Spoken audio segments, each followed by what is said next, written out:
Yeah,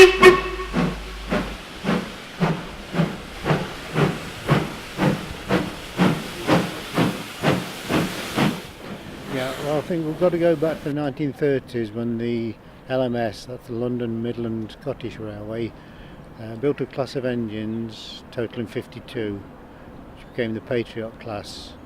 Unfortunately, all was scrapped after 25 to 30 years of service in the early 60s.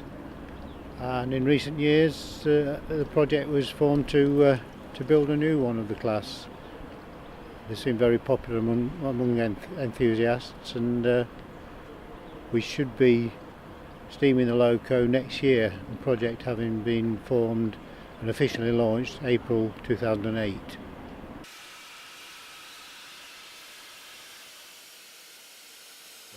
I got involved with steam loco at a very early age, really, when my father started Steamtown Railway Museum in 1969 and bought an engine from British Railways in 1967. So I grew into it. I've always been involved. I used to come down the shed when I was a little boy with my mum and dad, and I grew into it, and I got interested in engineering, and it's been my hobby for 30 odd years now, 40 years, ever since I could walk, really. I've been messing around with steam locos, and now I work for West Coast Railways at Carnforth full time, so my hobby's become my job, and I look after the steam fleet, which includes this engine, Scots Guardsman, and the others in the fleet. So I examine them, and I'm riding fitter today, just if there's anything goes wrong with the loco. So yeah, dream come true, really. I was always interested in steam railways from a youth. When I was young, like a lot of youngsters in the 50s and 60s, we were train spotters, standing on stations, watching steam engines come and go, taking the numbers down. That waned as I grew up, and steam went from the main lines of the railways. But as time went by, railways like the one you can see behind me here at Bury were formed, heritage railways, and the industry grew and grew, and lots of people, especially of my age, reformed an interest. And when I heard about a project to build a Patriot class, I got on board straight away, because it's the class of loco I always liked.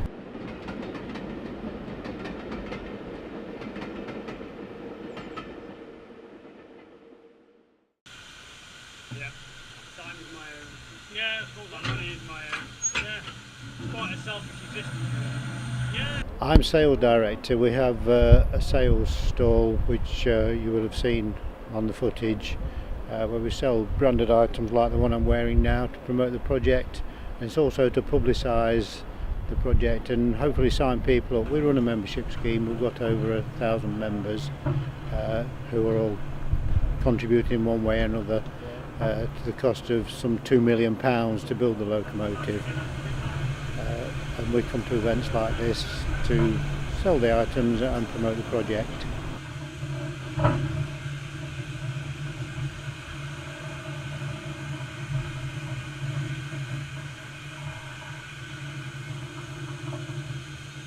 Yeah, the railway industry as a whole won't have a massive impact. There are more people travelling on the railways now than ever.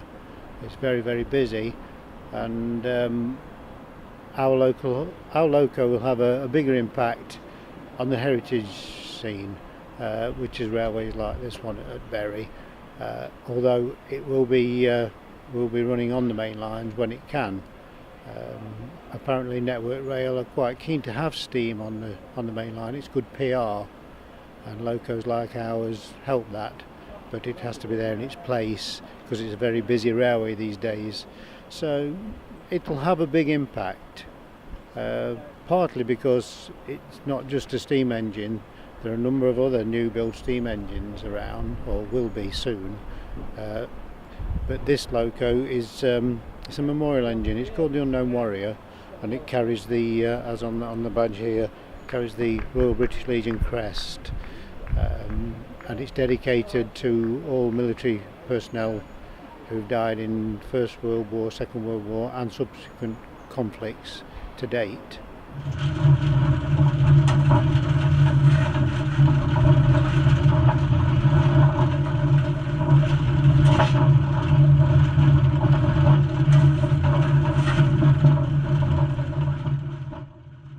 growing industry really, the heritage railway industry. You know, is you know. Skills and the facilities died out, you know, when BR scrapped steam, got rid of steam in 1968, shut the workshops, you know, but now Heritage Railways is growing so well, and it's an alarming rate really. You know, the leisure industry's grown, hasn't it, quite a lot, and you're competing with all the other leisure industries, but people like wine and dine trains, sitting in Pullman carriages and riding behind steam. So as a result of that, there's been a demand, you know, a demand for apprentices and retraining and rekindling old skills. So you look at what we do at Carnforth, you look at Riley's and Sons in Bury, you look at the Severn Valley, Tyseley Loco Works. They're all developing their own skills and reinventing the wheel almost. Where we're building new engines now, you know, like Tornado's new engine they built, the Patriot, which has been built at Llangollen with their facilities. You know, there's everything can be made for steam locos now. You know, coppersmiths to make the copper fireboxes. We can press all the plate work for the boilers. We can cast wheels. We can make tyres. We can make cylinders. We can make axles. It's all there. You know, make a pattern, get a casting, get it machined. Biggest job's finding the drawings and getting the design right. But it's all doable. We're getting a new cylinder made for this engine at the moment. So we've got the old drawing from the National Railway Museum, and we've had it turned into a 3D CAD drawing, getting a polystyrene pattern made on the CNC machine, and then we're getting the cylinder cast and pressed in it on the Dale at what they call Coop Foundry. So and then machine it, plonk it in simple terms. Probably about 6 months work of plonking it in and drilling it all, getting it all lined up. So the middle cylinder on this is it's cracked and it has to be managed gently, and the rest of it's boiler ticket. So the boiler expires in about 3 months' time. So we'll take the boiler out for its 10-yearly overhaul, and while the boiler's out, do some repairs on the frames, and when all the cylinders pull, so we'll replace that at the same time. So yeah, everything is doable.